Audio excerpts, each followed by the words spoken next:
بتانا مجھے شیطان نے بھلا دیا۔ حضرت موسیٰ علیہ السلام نے کہا بس واپس چلو، اسی جگہ کی ہمیں تلاش تھی۔ جب آپ واپس لوٹے تو دیکھا کہ ایک بندہ خدا وہاں بیٹھا ہوا ہے۔ آپ علیہ السلام نے بعد السلام کہا کہ میں موسیٰ ہوں، بنی اسرائیل کا نبی۔ تفسیر ابن کثیر کے جلد سوم کے مطابق وہ اللہ کا نیک بندہ حضرت خضر علیہ السلام تھے۔ ناظرین، اس کے بعد کی تفصیل عام ہے کہ آپ علیہ السلام نے حضرت خضر علیہ السلام کے ساتھ سفر کیا اور انہوں نے کہا کہ موسیٰ جو عمل میں کروں آپ سوال نہیں کریں گے۔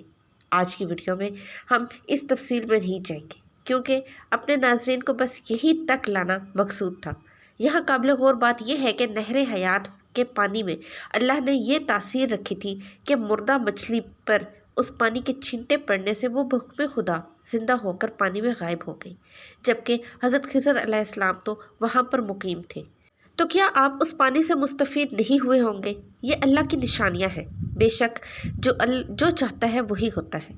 آب حیات اور حضرت خضر علیہ السلام کا واقعہ حضرت ذوالقرنین علیہ السلام سے بھی وابستہ ہے۔ حضرت خضر علیہ السلام حضرت ذوالقرنین علیہ السلام کے خالہ زاد بھائی، وزیر اور علمدار رہے ہیں۔ یہ حضرت سام بن نوح علیہ السلام کی اولاد میں سے ہے۔ مختلف تواریخ میں یہ بیان ملتا ہے کہ حضرت ذوالقرنین علیہ السلام نے پرانی کتابوں میں پڑھا تھا کہ سام بن نوح علیہ السلام کی اولاد میں سے ایک شخص چشمہ حیات سے پانی پی لے گا، اس کو موت نہ آئے گی۔ اس لیے حضرت ذوالقرنین علیہ السلام نے اس کی تلاش میں مغرب کا سفر کیا۔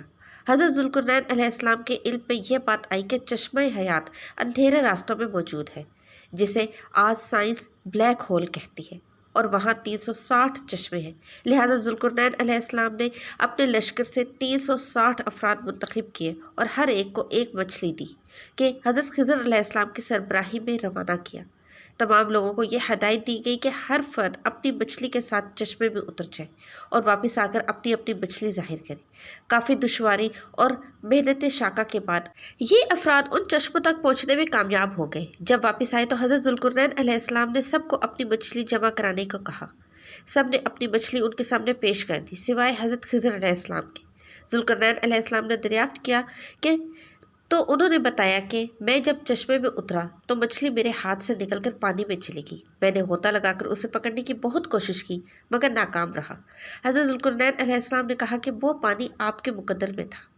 تفسیر ساوی کے مطابق حضرت ذوالقرنین علیہ السلام حضرت ابراہیم علیہ السلام کے دستے حق پرست پر اسلام قبول کر کے مدتوں ان کی صحبت میں رہے اور حضرت ابراہیم علیہ السلام نے ان کو کچھ وصیتیں بھی فرمائی تھیں۔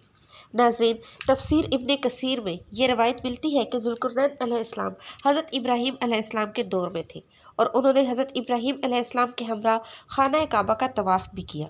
اس سے ظاہر ہوتا ہے کہ حضرت خضر علیہ السلام بھی حضرت ابراہیم علیہ السلام کے دور کے ہیں، جبکہ ایک محتاط اندازے کے مطابق حضرت ابراہیم علیہ السلام اور حضرت موسیٰ علیہ السلام کے درمیان 600 سال سے زیادہ کا فاصلہ ہے، اور ان تمام حوالہ جات سے یہ نتیجہ سامنے آتا ہے کہ حضرت خضر علیہ السلام کو یا تو عمر طولانی دی گئی تھی یا پھر وہ بحکم خدا بقید حیات ہیں، واللہ عالم۔ ناظرین، اس زمن میں کچھ علماء مفسرین اور مورخین کی مزید آراء پیش خدمت ہے۔ امام بدر الدین عینی نے ان کے متعلق کچھ لکھا ہے کہ جمہور کا موقف یہ ہے کہ حضرت خضر علیہ السلام نبی تھے اور زندہ ہیں۔ مصنف بدر الدین عینی کتاب العلم الباب ما ذکر فی ذہاب موسیٰ میں لکھتے ہیں کہ خدمت بحر یعنی سمندر میں لوگوں کی رہنمائی کرنا حضرت خضر علیہ السلام کے سپرد ہے۔ اسی طرح تفسیر خازن میں یہ ہے کہ اکثر علماء اور مشائخ اس بات پر اتفاق کرتے ہیں کہ حضرت خضر علیہ السلام زندہ ہیں۔ شیخ ابو عمرو بن صلاح نے اپنی فتاویٰ میں بیان کیا ہے کہ حضرت خضر علیہ السلام جمہور علماء اور صالحین کے نزدیک حیات ہیں۔ یہ بھی کہا گیا ہے کہ حضرت خضر اور الیاس علیہ السلام دونوں زندہ ہیں اور ہر سال زمانہ حج میں ملتے ہیں۔ یہ بھی اسی سے منقول ہے کہ حضرت خضر علیہ السلام نے چشمہ حیات میں غسل فرمایا اور اس کا پانی پیا۔ ایک روایت ہے کہ حضرت عمر فاروق رضی اللہ عنہ کسی کی نماز جنازہ پڑھانے والے تھے کہ ایک آواز سنائی دی، ابھی ٹھہر جائیے، جب تک وہ آنے والا نہیں آیا آپ رکے رہے۔ بعد میں جب لوگوں نے دریافت کیا تو آپ نے کہا کہ وہ حضرت خضر علیہ السلام تھے۔ یہ واقعہ بھی تفسیر ابن کثیر کی جلد اول میں نقل ہے۔ کہا جاتا ہے کہ سکندر اعظم کو شوق ہوا کہ وہ آب حیات کا چشمہ تلاش کریں اور اس کا پانی پئیں۔ وہ اسے تلاش کرتا کرتا اس تک پہنچ گیا تو اس نے چشمے کے کنارے پر ایک پرندہ پایا جس کے بال اور پر جھڑ چکے تھے، کھال لٹکی ہوئی تھی، چونچ گھس چکی تھی، لنگڑا لنگڑا کر چل رہا تھا۔ سکندر نے پوچھا، اے طائر لاہوتی، تو آب حیات کے چشمے کا پانی پی کر ٹھیک کیوں نہیں ہو جاتا؟ کیوں اتنی تکلیف میں پڑا ہوا ہے؟ طائر لاہوتی نے جواب دیا کہ اس چشمے کا پانی پی کر تو اس حال کو پہنچا ہوں۔ اب علم ہوا کہ آب حیات ابدی زندگی تو دیتا ہے مگر جوانی نہیں۔ اب بڑھاپے نے میرا یہ حال کر دیا ہے کہ چلنے پھرنے سے لاچار ہوں مگر موت نہیں آتی کہ کچھ راحت پاؤں۔ سکندر نے پانی پینے سے انکار کر دیا اور واپس پلٹ آیا اور 32 سال کی بھری جوانی میں موت کو لبیک کہا۔ ناظرین، آب حیات کے موضوع پر کچھ فلمیں بھی بنائی جا چکی ہیں اور کئی ناولز بھی لکھے جا چکے ہیں۔ انسان نے تقریباً ساری دنیا کھنگال ڈالی ہے۔ بے شمار خفیہ غیر سرد اور مختلف نمکیات سے پر چشمے بھی مل گئے ہیں مگر جوانی کا چشمہ اور آب حیات نہیں مل سکا۔ علم اور تحقیق کے مطابق بڑھاپے یا عمر میں اضافے کا سلسلہ پیدائش کے دن سے ہی شروع ہو جاتا ہے۔ بچے کا بڑا ہو کر بالغ ہونا، پھر بڑھاپے میں قدم رکھنا، جس کے بعد اضافہ عمر کے سبب انسان کی کارکردگی گھٹنے لگتی ہے جو بالآخر موت پر ختم ہو جاتی ہے۔ ناظرین، آج پوری دنیا کے سائنسدان اور ڈاکٹرز موت کے خطرات کو کم کرنے کی دوڑ میں لگے ہیں۔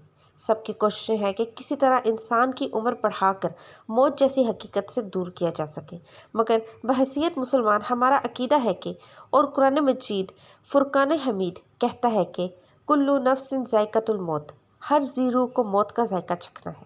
اصل چیز زندگی کی امنگ اور طبیعت کی جولانی ہے، جس کے بغیر لمبی زندگی ایک عذاب بن جاتی ہے۔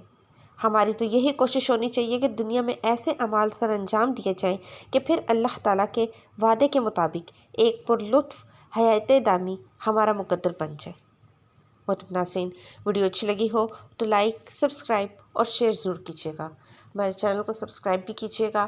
کمنٹ سیکشن میں اللہ کے 99 ناموں میں سے ایک نام ضرور ٹائپ کیجیے گا۔ ملتے ہیں نئی ویڈیو میں۔ اللہ حافظ۔